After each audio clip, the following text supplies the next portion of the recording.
नमस्कार दोस्तों, कैसे आप लोग बात करेंगे यस बैंक और पीएनबी की। दो ऐसे बैंकिंग स्टॉक जिसमें कुछ सिमिलरिटी है, कुछ एक ही तरह के चांसेस बन रहे हैं। आने वाले समय में दोनों के दोनों ही मल्टीबैगर बन सकते हैं। क्या कुछ पॉसिबिलिटी है इन दोनों ही स्टॉक्स के अंदर? क्या आप इन्वेस्ट करके इस करोड़पति बन सकते हैं, मालामाल बन सकते हैं? कहाँ तक का रिटर्न हमें यह दे सकता है? सारा कुछ समझ जानेंगे इसी एक वीडियो में। रिक्वेस्ट है कि वीडियो अच्छी लगे लाइक करके हमें मोटिवेट ज़रूर करें, चैनल को सब्सक्राइब कर ले ज़बरदस्त जेन्युइन कंटेंट के लिए। तो यहाँ पर देखिए, डिस्कस की जा रही है यस बैंक और पीएनबी बैंक की। तो ये दोनों ही स्टॉक्स जो हैं वो बहुत ही ज़बरदस्त परफॉर्म करते हुए नज़र आ रहे हैं। अभी हाल के दिनों में आपने रिटर्न देखा ही होगा यस बैंक या फिर पीएनबी की।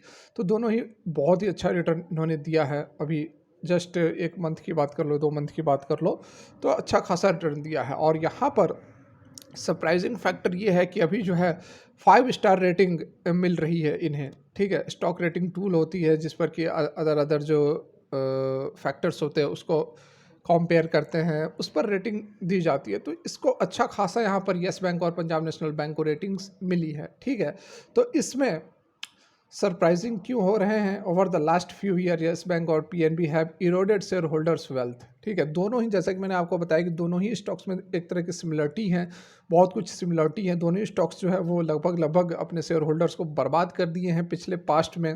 ठीक है, यस बैंक की यदि बात करें तो यस बैंक जो है वो बहुत मतलब 2018 के आसपास जब ये बर्बाद हुआ, उस समय इसके जो डाटास हैं उसको छुपाए जा रहे थे। जो एनपीएस थे उसको बताया नहीं जा रहा था कि एक्चुअल में कितना एनपीए है बैंक का। उसके बाद आरबीआई ने ऑब्जर्व किया और जांच कमेटी बैठाई बैठाई तो उसके बाद सारा कुछ यहाँ पर कच्चा चिट्ठा पता चला और जो स्टॉक है वो लगभग लगभग 70-80% तक क्रैश हो गया था।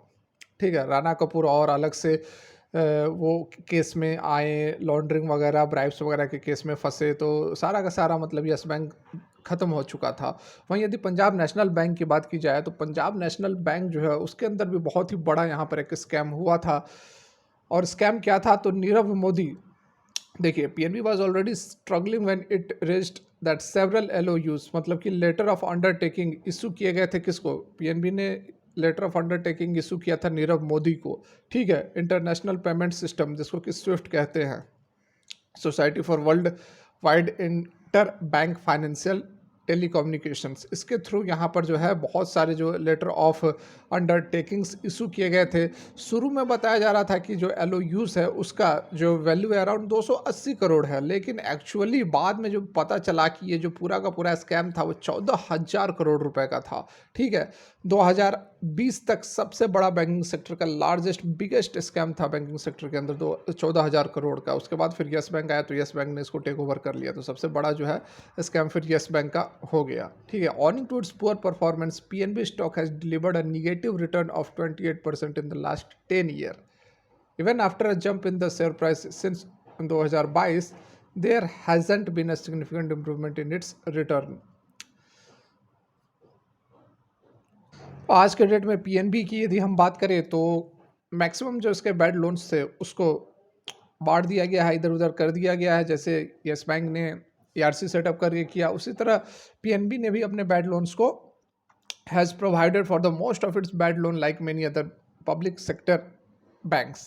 ठीक है, and so sine of improvement. लेकिन जो GNP gross non performing assets है वह अभी भी हाई बना हुआ है। यस बैंक जो है उसके अंदर अभी तेज़ी आनी बाकी है, क्योंकि बैंक ने जो अमाउंट दिया था एआरसी को, मतलब कि जो भी एसेट रिकंस्ट्रक्शन कंपनी को 48,000 करोड़ रुपए दिए थे, मतलब 48,000 करोड़ के जो एनपीए बेचे थे उसके बदले अभी कंपनी को पैसे मिलने बाकी है। It is suggested that you exercise cautions वगैरह, तो यहाँ पर आपको बताया ही जाएगा कि आप अपने एनालिसिस करने के बाद ही इन दोनों स्टॉक्स के अंदर इन्वेस्ट करें।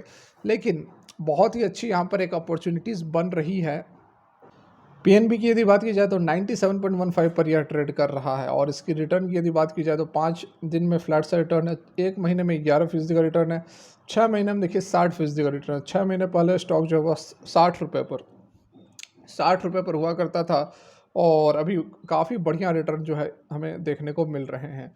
सीधे मैक्सिमम पीरियड की रिटर्न की यदि हम बात करें तो स्टॉक जो है यस बैंक से तो कम ही इसने इरोड किया। यस बैंक ने तो काफ़ी ज़्यादा इरोड कर दिया। 400 का हाई लगाकर स्टॉक जो है वो 10 रुपये, 8 रुपये, 2 रुपये का भी शायद बॉटम उसने लगाया है, जब ये खबर निकल कर आई थी कि यस बैंक जो है वह बंद होने वाला है, खत्म होने वाला। उस समय ₹2 इंट्राडे के अंदर ₹2 का भी यस बैंक ने लो लगा दिया था। हालाँकि उसके कंपैरिज़न में पीएनबी काफ़ी अच्छा, काफ़ी स्टेबल नज़र आ रहा है। 273 का लगभग इसने हाई 2010 में लगाया था, और यदि हम बॉटम की बात करें तो ऑल टाइम लो इसका लगभग 28, 30, ₹25 के आसपास इसका आपको ऑल टाइम बॉटम 29 का यहाँ पर नज़र आ रहा है। लेकिन उससे पहले यहाँ पर थोड़ा-सा और भी नीचे आप जा सकते हैं। यदि लिस्टिंग के समय की बात की जाए 2002 की, तो ₹9-10 पर भी लिस्टिंग हुई थी। लेकिन उसके बाद जब बैंक स्टेबल हो गया तो इसने ₹29 का लो बनाया था, 29 का बॉटम बनाया था, और 2022 में ही, ठीक है, मई 2022 में ही, और अभी देखिए ₹100 को इसने टच किया था। तो लगभग 22 से 23, 1 साल और अब 24, मतलब 2 साल भी कंप्लीट नहीं हुए हैं, स्टॉक ने अच्छी खासी यहाँ पर रिकवरी दिखाई है। आप यहाँ पर देख लो, इस पीरियड को यदि केवल देखो, इस पीरियड के अंदर कंपनी का ग्रोथ काफ़ी अच्छा हमें यहाँ पर नज़र आएगा। ये देखो आप, काफ़ी अच्छा जो ग्रोथ यहाँ पर आपको नज़र आएगा, 150% का, 160% का, 180% का जो रिटर्न है, वो आपको यहाँ पर आता हुआ नज़र आएगा, ठीक है? और 2 से ढाई साल के अंदर ही। तो एक कंपनी के अंदर यू टर्न भी हमें देखने को मिल रहा है। तो बिल्कुल यहाँ पर हम बन सकते हैं। पीएनबी के साथ भी बहुत ही अच्छी अपॉर्चुनिटीज़ यहाँ पर बन रही है। वहीं यदि हम येस बैंक की बात कर लें, यहाँ पर आप देखें येस बैंक शेयर प्राइस की यदि बात की जाए, तो मैक्सिमम पीरियड की सीधे हम यहाँ पर चार्ट ओपन करके देखें, तो आप देख सकते हैं कि 400 का एक समय हाई था 2018 में, और उसके बाद स्टॉक ने बहुत ही 10, 12, ₹8, ₹2 तक भी यह गया है। तो हालाँकि जो रिटर्न है येस बैंक में अभी बहुत शानदार नहीं है, जिस तरह से पीएनबी के अंदर हमें देखने को मिला 2 से ढाई साल के अंदर स्टॉक 3 गुना तक हुआ है। अभी येस बैंक उस फॉर्म में अपने नहीं आ पाया है, लेकिन अभी स्टार्टिंग हो रही है। आप यहाँ पर देख सकते हैं, यदि हम इसके 6 मंथ रिटर्न की बात करेंगे तो देख सकते हैं 40% का रिटर्न है, ठीक है। अभी हाल के दिनों में येस बैंक ने भी ज़बरदस्त परफॉर्मेंस दिखाई है। यहाँ पर देखिए ₹15 पर ट्रेड कर रहा था अक्टूबर में, और आज जो है ₹23 पर ट्रेड कर रहा है। येस बैंक के जो रेवेन्यूज़ है वो लगातार बढ़ते हुए नज़र आ रहे हैं डेफ़िनेटली। यहाँ पर यदि हम कुछ फंडामेंटल्स की भी बात कर लें, तो सितंबर 2020 में 5,245 करोड़ के रेवेन्यूज़ थे, जो कि यहाँ पर 6,714 करोड़ तक पहुँच चुके हैं। यदि हम फाइनेंसिंग प्रॉफिट की ही बात कर लें, तो उसके अंदर यहाँ पर लॉसेस नज़र आ रहे हैं। क्यों लॉसेस नज़र आ रहे हैं? क्योंकि आप यहाँ पर देख सकते हैं कि एक्सपेंसेस जो हैं कंपनी के काफ़ी ज़्यादा हो रहे हैं, जिस कारण से नज़र आ रहे हैं थोड़े बहुत यहाँ पर कंपनी को लॉसेस भी हो रहे हैं। लेकिन नेट प्रॉफिट की यदि आप बात करोगे, तो नेट प्रॉफिट जो है कंपनी का लगातार बढ़ता हुआ हमें नज़र आ रहा है। तो बढ़िया यहाँ पर परफॉर्मेंस नज़र आ रही है येस बैंक के अंदर भी। थोड़ी बहुत यहाँ पर स्थिति है, अभी एआरसी जो भी है, एआरसी का पैसा अभी फंसा हुआ है, उस कारण से थोड़ी यहाँ पर समस्या दिख रही है। लेकिन येस बैंक का जो है टर्न अराउंड हमें नज़र आ रहा है। पिछले 4 से 5 साल में येस बैंक ने परफॉर्मेंस नहीं दी है, और कभी भी येस बैंक के अंदर, कभी भी क्या, येस बैंक तो अब भाग ही रहा है। जैसा कि मैं आपको पहले से कहता था कि येस बैंक के अंदर कभी भी बहुत ज़बरदस्त तेज़ी देखने को मिल सकती है, तो वह तेज़ी चल ही रही है।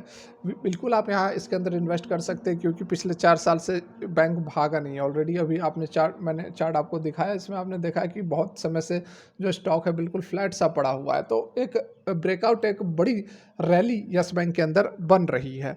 वहीं यदि हम बात कर ले पीएनबी, पंजाब नेशनल बैंक की, तो यहाँ पर देखिए इसका मार्केट कैप जो है वह 1 लाख करोड़ से ऊपर हो चुका है, और तीसरी, भारत की तीसरी ऐसी कंपनी है जिसका कि मार्केट कैप जो 1 लाख से ऊपर हुआ है। Banking, not company, banking company. Yes bank का लगभग 70,000 करोड़ तक पहुँच चुका है। 70,000 करोड़ तक जो है येस बैंक का अभी मार्केट कैप पहुँच चुका है। लेकिन 1,07,082 करोड़ का मार्केट कैप जो है पीएनबी बनाए हुए है। इसके यदि अर्निंग्स वगैरह की हम बात कर ले, तो यहाँ पर आप देख सकते हैं कि इसकी जो अर्निंग्स है वह भी बढ़ी है, अच्छी खासी अर्निंग्स बढ़ती हुई नज़र आई है। सितंबर 2020 में 21,366 करोड़ के रेवेन्यूज़ थे, उसके बाद ऊपर नीचे हुआ है, लेकिन अभी देखो आप 26,858 करोड़ तक यहाँ पहुँच चुके हैं, ठीक है। उसी तरह फाइनेंशियल प्रॉफिट के अंदर भी हमें यहाँ पर लॉसेस नज़र ज़रूर आ रहे हैं, क्योंकि एक्सपेंसेस जो है कंपनी के ज़्यादा हैं। यहाँ पर आप देख सकते हैं रेवेन्यू 26,000 का है, इंटरेस्ट 16,000 का, जिसमें से कि 10,000 के खर्चे हैं, ठीक है। तो इंटरेस्ट और एक्सपेंसेस को यदि आप जोड़ जोड़ दोगे और रेवेन्यू से माइनस करोगे, तो फाइनेंसिंग प्रॉफिट जो है वो थोड़ा सा यहाँ पर निगेटिव आ रहा है। लेकिन अदर इनकम वगैरह ऐड होते हैं उसके बाद कंपनी का जो नेट प्रॉफिट है वो आप देख सकते हैं कि लगातार बढ़ता हुआ नज़र आ रहा है। लगभग 1990 करोड़ का प्रॉफिट अभी करंट ईयर में, करंट क्वार्टर में हुआ है। पिछले क्वार्टर में 496 करोड़ का था। यहाँ पर आप देखते जाओ सारा चीज़ 1990 करोड़ का है, पिछले बार 496 करोड़ था, उससे पहले 1127 करोड़ का था।